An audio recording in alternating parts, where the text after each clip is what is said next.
नमस्कार, आपसे मेरा नाम है अशोक यादव एडवोकेट और मैं आप सभी के लिए लीगल एडवाइस वीडियोस अपलोड करता हूं जो कि आप सब लोग लाइक करते हैं, पसंद करते हैं, शेयर करते हैं और सब्सक्राइब भी करते हैं। अब तक नहीं किया तुरंत करिएगा और दूसरे लोगों तक भी जानकारी को जरूर शेयर करिएगा। आज का जो वीडियो है वो बहुत ही इंपॉर्टेंट होने वाला है और बहुत ही इंपॉर्टेंट जानकारी है। केस सभी के पास है, केस सब हैं, सबके पास कोई किसी का मेंटेनेंस का, किसी की डीवी का, किसी का 498 का, किसी का कुछ है, किसी का कुछ है, कुछ ना कुछ मेंटेनेंस वगैरह की सब कुछ इन सब से संबंधित जो है आपके पास केस है। लेकिन इस केस को लड़ने के लिए कोई एक लड़ाकू, कोई व्यक्ति ऐसा विद्वान चाहिए जो हमारे केस को लड़ सके और हमें जिता सके। ऐसा क्योंकि आपके पास केसेस होना या फिर आपको नॉलेज होना, जानकारी होना और उसके बाद में आप अच्छे से नहीं लड़ पा रहे हैं, आप कहीं ना कहीं संतुष्ट नहीं हैं, तो मैं आज आपको ये बताऊंगा कि एक अच्छा वकील जो आपको चाहिए, जो आपके केस में मेहनत कर सके, ऐसे व्यक्ति को कैसे चुनना है आपके लिए। क्योंकि बहुत सारे मेरे पास भी कमेंट आते हैं कि सर मेरा वकील तो कुछ करता ही नहीं है, मेरा वकील तो मिल गया है, मेरे वकील ने पैसे खा लिए हैं, मेरा वकील तो कुछ जानता ही नहीं है। ऐसे बहुत सारे चीज़ें, बहुत सारे सवाल मेरे सामने आए, तो मैंने सोचा कि आपको मैं एक बेहतर रास्ता दिखाऊं जिससे कि आप एक अच्छे वकील को, अच्छे अधिवक्ता को अपने केस में अपॉइंट कर सकें और अपना केस जीत सकें। उसके लिए कुछ आपके लिए टिप्स हैं और कुछ नॉलेज है जिससे आप अच्छे वकील को समझ सकते हैं, पहचान सकते हैं और अच्छे वकील को अपने केस में अपॉइंट कर सकते हैं।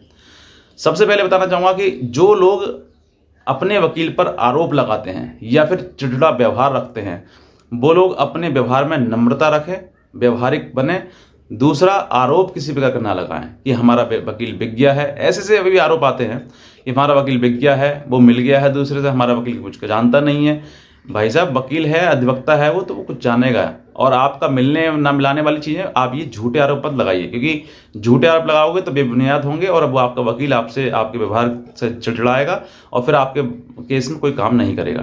तो ये आपको समझना है कि मुझे अपने वकील से एक नम्रतापूर्वक व्यवहार रखना है, भाईचारे का, या जैसा भी आप रखना चाहते हैं वो चीज़ें।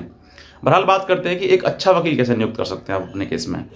अच्छा वकील पाने के लिए कुछ आइडेंटिफाई करना है आपको। सबसे पहले देखिए, कोई वकील कितना अच्छा है इस बात की पहचान उसको डेस्क पर ही होती है। आपके डेस्क पर मतलब न्यायालय में खड़े होकर जब वो बहस करता है, आर्ग्यूमेंट करता है या फिर बोलता है, तभी उसके ज्ञान का बखान होता है और उस ज्ञान में ही आप बता सकते हैं कि वो व्यक्ति कितना नॉलेजेबल है, कितना मेहनती है, कितना किस तरीके से अपनी बात को अच्छे से एक्सप्लेन करता है और अपनी बात को माननीय न्यायालय के समक्ष रख सकता है। ये आपको ऑन डेस्क, मतलब कोर्ट में जब बहस कर रहा होगा तभी आप वहाँ पहचान सकते हैं। अब कोर्ट में जाना हर व्यक्ति नहीं जा सकता है या जाते भी नहीं है, डर लगता है लोगों के लिए।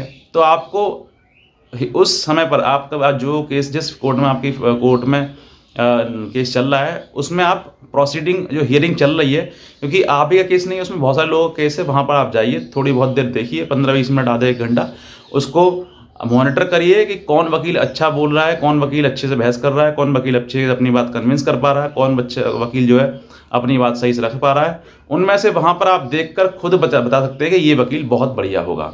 ये समझ लीजिए आप, ये एक बहुत अच्छी पहचान है, क्योंकि आपके सामने 2-4 बातें बड़ी बड़ी कर देना, ये कर देंगे, वो कर देंगे, वैसा कर देंगे, वाकई वो वैसा कर देगा या नहीं कर देगा, ये चीज़ें देखने के लिए आपको डेस्क पर जाएं और डेस्क पर देखकर वहाँ पर पता लगेगा कि कौन वकील अच्छे से करता है, मतलब कौन प्रैक्टिस अच्छे से कर रहा है, कौन अच्छे से अपनी बात को सही से रख पा रहा है।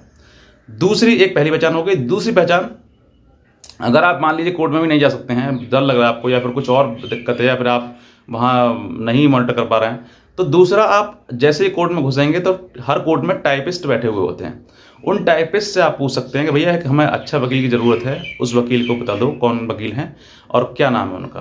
तो अगर आप टाइपिस्ट से पूछेंगे तो 2-3 टाइपिस्ट से पूछ लीजिए कि उनसे, तो अगर 2-3 व्यक्ति एक ही वकील का नाम बताएं तो समझ लीजिए कि वो वकील अच्छा है। और अच्छे वकील की पहचान यही है कि वो व्यवहारिकता है और अच्छे लोगों से वो उसकी जान पहचान है, और वो जो टाइपिस्ट है वो भी आपको एक अच्छा वकील बता रहे हैं। तो अगर आपको अच्छे वकील की पहचान करनी है और जानकारी रखनी है तो ये तरीके हैं, 2 तरीके, इन तरीकों से आप अच्छे से समझ सकते हैं। अब जो वकील आपने कर लिए हैं, अब वो आपके अनुसार नहीं है। देखिए, दूसरी बात, कुछ लोग ऐसे भी होते हैं जो अपने अनुसार कानून को चलाना चाहते हैं, मतलब जो वो ये कहते हैं सर ये वाली एप्लीकेशन दो, ऐसे करो, वैसे करो।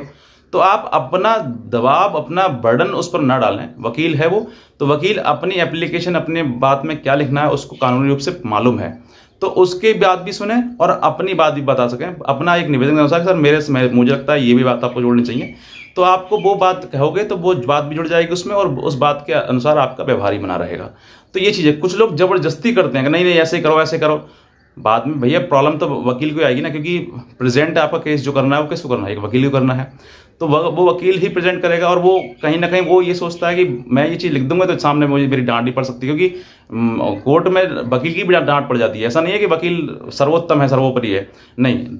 आप डेस्क पर जाओगे तो किसी वकील ने अगर कुछ गलत लिख दिया या फिर कुछ गलती कर दी तो डांट भी पड़ जाती है वहाँ पर। और मैं कहता हूँ वो डांट उसके सुधार के लिए होती है कि भाई आप वकील साहब हैं, आपको ये गलतियाँ नहीं करनी चाहिए, क्योंकि आप सक्षम है, समझदार हैं। क्लाइंट तो अपनी बात कहेगा, तो वो आपको कन्विंस करना है। बहरहाल ये चीज़ें आपको, अगर आपने देखा, आपने अगर समझा कि हाँ मेरे वकील साहब की ये चीज़ें हैं, अगर आपको अच्छा लगता है तो आप इन सब चीज़ों के आधार पर वकील को चुन सकते हैं और आप अपना केस 100% जीत सकते हैं। बहुत सारे लीगल्स कानून है, लीगल पॉइंट्स हैं। बस मैं इतना ही कहना चाहूँगा, अगर आप नए हैं तुरंत सब्सक्राइब करें, दूसरे लोगों तक भी जानकारी जरूर शेयर करें। आज के वीडियो में आपसे बहुत धन्यवाद।